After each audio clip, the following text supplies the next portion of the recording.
Hello, good day everyone, and welcome back to my blog. So you can just call me Operator 60. And of course, I'm beginning my aviation student in Seaman Diary 0146.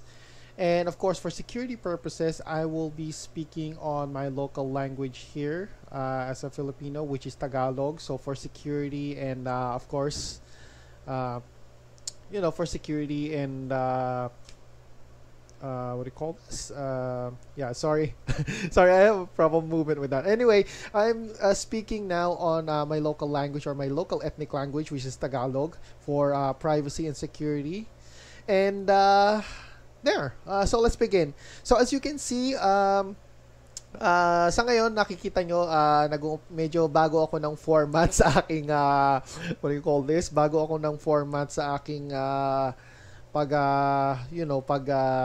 vlog. Well, actually, in-implement ko yung isang system sa na nakita ko recently sa internet, which is yung tinatawag na VTubing or vlogging. So, oh my. Oh, sorry. Sorry, may nalaglag kasi doon sa sensya na, may nalaglag kasi kanina doon sa sa taas ng bahay ko. So anyway, yun nga, recently in-implement ko yung yun nga, yung some sort of what do you call this? Yung tinatawag na VTubing technologies.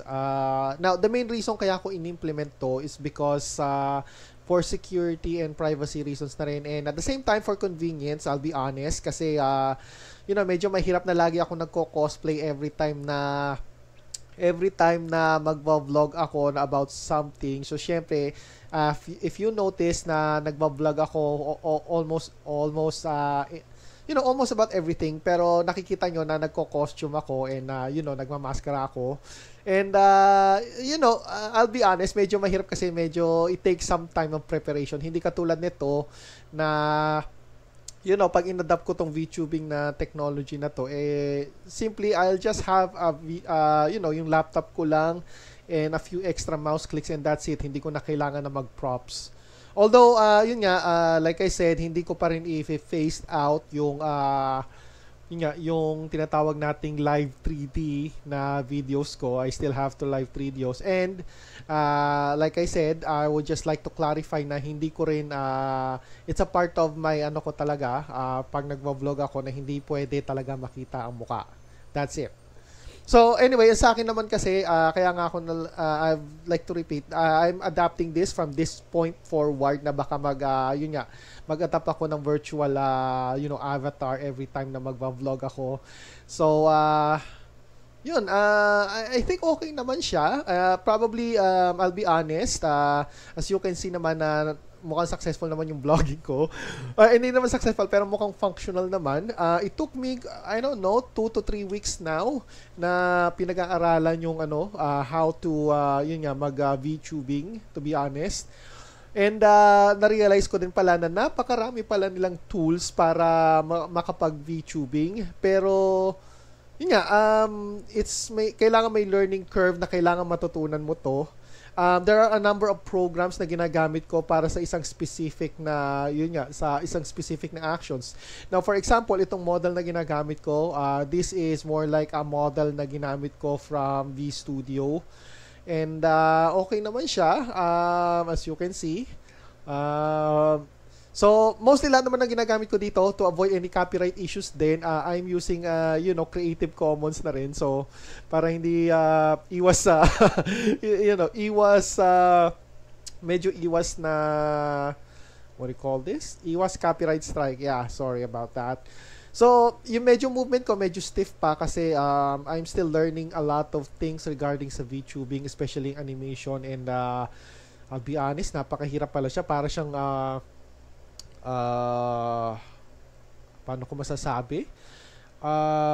Para kang sabihin na natin yung skill ng level nila is highly advanced. Parang kailangan mo ng usually dapat mga IT ang gumagawa nito. Hindi ko na-realize na medyo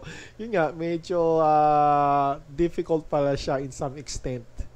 But anyway, nagawa ko naman So nakikita nyo, fully functional na yung avatar ko. Although there are some issues pa rin regarding sa movements. Medyo hindi ganun ka-fluid at medyo stiff. But I still need to work that out. Ang sa ngayon ang nagagawa ko, ang progress ko sa nakikita nyo na ayos ko naman yung background and yung yun nga, yung paano disenyuhan yung model. Oh, and by the way, for extra information, ang ginagamit ko is Vroid model. Isa din to sa mga sabihin na nating very madaling gamitin na when it comes to customizing your avatars. Para ka lang sabihin natin naglalaro ka ng Sims 3 or Sims 4, yung ganong customization. So, yun nga. Masasabi ko na medyo from this point on probably I'll adapt itong type ng VTubing part sa aking sa paggawa ng vlogs. And I think okay naman siya. At least it saves me some yung sabihin natin pagde-dress down ko, pagko-cosplay ko. At least medyo makakatipid ako doon. And one more thing na gusto ko sabihin, kaya ako rin inadapt to is because okay siya mag-cosplay when nasa workplace ako kasi wala naman makakahalata kasi nasa loob lang ako ng kwarto o kabina. Pero unfortunately, pag nasa bahay na ako, that's the problem starts kasi syempre medyo sabihin na natin pag may pumapasok sa loob ng bahay ko, hindi lang naman mag-isa ako sa bahay. And, well, nakikita nila na nagko-cosplay ako which is kind of weird. So, yun nga, lahat na ng vlogs ko, if you notice, wala siyang tao na dumadaan. So, tinataon ko talaga na kung magko-cosplay ako or mag-VTube, gagawa ako ng videos, kailangan walang, paano ba to? Walang tao. So, anyway, ano pa bang there's a lot of tools na gusto ko sanang introduce since nandito na rin din naman ako, nagbo-vlog na rin din ako ng aking personal diary session. So, okay, tanggalin ko muna yung background, sandali. Oh, okay, well, oh my God, I just doxed myself. Sorry. So, anyway, yun nga, marami akong ginagawa na tools regarding sa, yun nga, paggagawa ng VTubing. So, it's very, sabihin natin, worthwhile nung time ko. Katulad nito, i-take ko sa inyo, i-open ko to. Na Vroid Studio is mostly ginagamit ko to customize yung, when it comes sa, so, nakikita nyo, ito yung mga parang costumes ko regarding ng avatar ko. So, pretty worthwhile naman siya sa nakikita nyo. And, well, kung gusto mo ng costume, so, with regards sa sa avatars, I think yung enough material naman na napo-provide dito enough siya para hindi mo na kailangan at least bumili ng customizations. Now, one more thing na natutunan ko about sa VTubing is medyo sabihin na natin na medyo expensive pala siya kung bibili ka ng customizable. Now, tandaan natin na ang Vroid Studio, itong Vroid Studio na to, hindi lahat ng mga gusto natin ng mga clothes, movements, or mga accessories ay available dito. So, usually, ang available lang dito is yung mga defaults. So, anyway, for example, kukuha lang ako, since ito yung test model, gumawa na rin din ako ng test model So, yun nga, medyo maganda siya na paggagamit mo sa So, nakikita nyo dito, para siyang yung sa Sims talaga yung interface niya. So, pwede kang pumili kung anong klaseng wait, naglo-load pa. Oh yeah, wait. Teka, usog lang muna ako sandali dito. Wait. Usog muna ako. Paano ba to? Okay, so sorry, medyo yung pa nga, medyo naninibago pa ako sa regarding sa ganito. Anyway, okay, fine. Hindi ko magalaw. So, mag-iisip ako. So, nakikita nyo dito, ayan. Great. Teka, i-move ko na nga lang to. Yan, okay. So, nakikita nyo, maganda siya for 3D. So, nakikita nyo, pwede nyo baguhin yung mukha niya. Halimbawa, gusto nyo maging ganito ang mukha niya. So, ayan So, wait. Paano ba to? Sorry, medyo naninibago pa talaga ako. So, yun nga, medyo may learning curve kasi pa talaga. Aminado ako for now. Nag-uumpisa pa lang ako na gumamit ng mga tools regarding sa pagmo-model ng ganito na 3D. So, halimbawa, pwede mo baguhin yung mukha nila. We'll just select this one. Kita nyo, nag-iba yung mukha niya. Click ko na naman to. Nagbago na naman ang mukha niya. So, very, siya, parang sa Sims to. Pero, of course, very basic to. Hindi ganun kahirap siya. Merong mga other advanced programs na napakahirap regarding sa pagko-customize ng, ng avatar. So, halimbawa, gusto mong baguhin yung hairstyle niya. So, boy to, di ba? Gusto mong sabihin natin, say, long hair. Click natin to. So, long hair na siya. So, ito na mukha niya. So, ganun din sa body. And of course, yung sa outfit ang importante. Syempre, isa sa mga importante yan.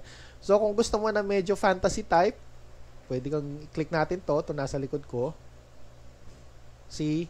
Or gusto mong maging parang, I don't know, techno cyborg or something. Click natin to. And, okay, parang naglo-load. So, yun. Pero syempre, model to na lalaki, so it's a trap. Anyway, point here is, pwede mo siyang i-customize. Pero, do take note na ang customization nito is very limited. Like, ito, kita nyo yung cat ears niya, pwede natin tanggalin. See? So, ito movement to actually, kung pwede mo siyang, movement pala to ng forward or sa accessories kung tama ako. So, pwede mo siyang i-forward.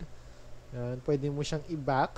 So, nandun lang talaga sa loob niyan yung Now, mayroon may mga mas complicated dito na regarding sa paano pag-customize ng ng mga avatar model sa sa pag VTubing, pero we're not gonna get into that, to be honest, because medyo, like I said, medyo mahirap siya. At miski ako up to now, inaalam ko pa kung paano paano mag-customize nung na yon. So, yon. Isa to sa mga tools na ginagamit ko para to customize itong 3D models na to. So, which is very good. So, anyway, let's not save that. Isa pa din na pinaka-typical na common itong VTube Studio. Itong nakikita nyo dito. Yan ang isa sa mga para mag-record at mag-VTubing. Pero ang customization mas maganda dito sa ito sa VRoid Studio, kasi dito pwede mong i-customize. Mas madaling customization nito kung kukumpara mo dito sa VTube Studio. Sa VTube Studio, almost wala talaga siyang customization, which is a problem. Sorry. Wala siyang halos customizations kasi kailangan mo pang mag-hire ng parang some sort of artist or I don't know kung paano masabi yun. Basta ganun ba, para mag-hire ka pa and then bibili ka, which is hindi naman para sa ating mga Pilipino, hindi natin, it's not really acceptable para sa atin yung mga ganun na, hindi parang natin, wala naman lahat tayo na may budget para bumili doon. So, kung gusto nyo mag-VTubing na medyo mura, or at least medyo free, na hindi mo na kailangan gumastos sa mga models, yun yung pwede highly recommended ko itong VRoid Studio. Pero yung sa akin kasi parang combination, may mga binili ako at meron din ako na hindi na kinlik ko lang available dito sa VRoid Studio. Katulad nitong outfit ko ngayon na to na nakikita nyo, ito yung outfit na ginagamit ko ngayon as a default. So kaya kita nyo yung medyo clothing niya, medyo simple. Pero syempre, I think kung gusto niyo pa mag-VTubing or kung sino man ang gusto mag-VTubing, you can access it. You can research on your own regarding that. So I'm just only giving basic style. After all, hindi naman tutorial to na vlog. This is a vlog journal diary ko, to be honest. Recent na sabihin na natin na medyo ginagawa ko right now. Medyo probably i-implement ko to. Starting from itong 12 Seaman campaign ko. So, I'll be probably doing a lot of VTubing video vlogs. I think okay naman siya. I'll be honest. Okay, sorry. Medyo ina-adjust ko pa kasi sorry, medyo, as you can see, medyo beginner pa ako. But anyway, yun nga. So, yun. From this point on, medyo nag-i-start pa lang ako, and I think maganda to keep my privacy regarding sa Pero syempre, like I said, hindi totally ko i-abandon yung live na sabihin na nating live na yung live videos ko. Anyway, yon. Anyway, maiba naman ako ng ibang topics regarding dyan. So recently, medyo na-postpone pa yung flight ko, which is thank God, okay naman. Binigyan pa ako ng 1 linggo na nandito sa Pilipinas. Na asikasuhin ko yung dapat kong asikasuhin, which is good. And unfortunately, kahit 1 linggo ako, ang ang airline provider or flight carrier ko pa rin is well, yung kinaayawan ko na Philippine Airlines na merong limitations regarding sa hand carried baggage, which is hindi ko type, to be honest, kasi I've already said it once on my, or I've already said it on my one of my blogs, na yun nga, dahil sa carrier limitations, and which is nakakatuwa kasi kung ano pa yung sarili mo na flag carrier or kabayan mo na flag carrier, sila pa yung medyo pangit magbigay ng services. Anyway, wala naman ako magagawa. Yun ang inassign sa akin ng company ko for now. Yeah, and one more thing also, itong 12 Seaman campaign ko, I think I've already repeated this 1,000 times again, na this will be one of my shortest na working contracts to date, because it will only last an estimate of around 63 days. So, halos roughly 2 months lang siya. And, syempre, wala naman masyadong going on sa 2 months na yon. Frankly, I'll be honest, hindi ko dapat tatanggapin to na kontrata. I was applying for another job sa ibang company, and I plan to iwanan na tong company na to because I have a lot of rants nung 11 Seaman campaign, nung last campaigns ko. And I'm feeling na hindi ako komportable sa kanila. Pero I did accept it anyway kasi yun the fact nga na 60 days lang siya. And also, inaccept ko din siya practically for pragmatic and practical reasons kasi I'll be honest, nung ngayon nasa Pilipinas ako, walang masyadong income and lahat ng money ay alam natin palabas. Pero, yun nga, the main reason din kaya ko rin kasi medyo I'm currently in financial trouble na rin. Sorry. Pero yun nga, the thing here is isang rason din kaya ako tinanggap yan is because just to, even out yung muna yung bills ko. Kasi, medyo naging magastos sa akin yung yung huli kong, at least ang maganda, kahit naging magastos siya, is pinakinabangan ko yung pera at hindi iba ang nakinabang or, hindi inutang tapos hindi binayaran. Now, yun nga, ang nangyari is, syempre, sa dami ng in-upgrades ko na gamit, pati bumili ako ng bagong computer and stuff and all sorts of gadgets and, you get the deal. Yung mga difficult na yung mga expenses regarding sa, na kailangan kong i-upgrade, yun nga, yun, medyo akin sa finances ko. Pero hindi ko pinagsisisihan na kahit sabihin natin wala akong cash dahil doon, at least I'm happy na nag-upgrade ako ng aking equipment. So for the time being, sabihin na natin for pragmatic reasons, inaccept ko tong contract na to and I will be be on work for about 60 days. Okay, give me a break muna sandali. Isipin ko pa kung ano yung dapat ko sabihin. Medyo yun ang problema kasi marami ako naiisip na sabihin pag nandito ako, pag hindi ako nasa harap ng camera. Pero pag nasa harapan ako ng camera, na may mental block ako, even though kahit sa VTubing. So just give me a second muna. Okay, so yun lang. Medyo naalala ko lang pala. So like I said, I'll just be serious right now sa parting ito. One reason din kaya inaccept ko tong contract na to is because recently, obviously, nagkaroon ako ng, sabihin na natin medyo madami akong debt sa mga shark loans or shark loans. Yeah, I know what you're thinking about that, na hindi dapat tayo naglo-loan sa mga loan sharks. Pero, it's equivalent to parang katulad natin nung unang panahon, di ba may tinatawag tayong 5-6 na kailangan natin humanap ng Bombay at mangutang. Ngayon, wala na halos na Bombay. Not that I know of sa lugar ko, pero, or yung 5-6 na yan is a thing of the past. Ang pinakabago na ngayon is loan shark.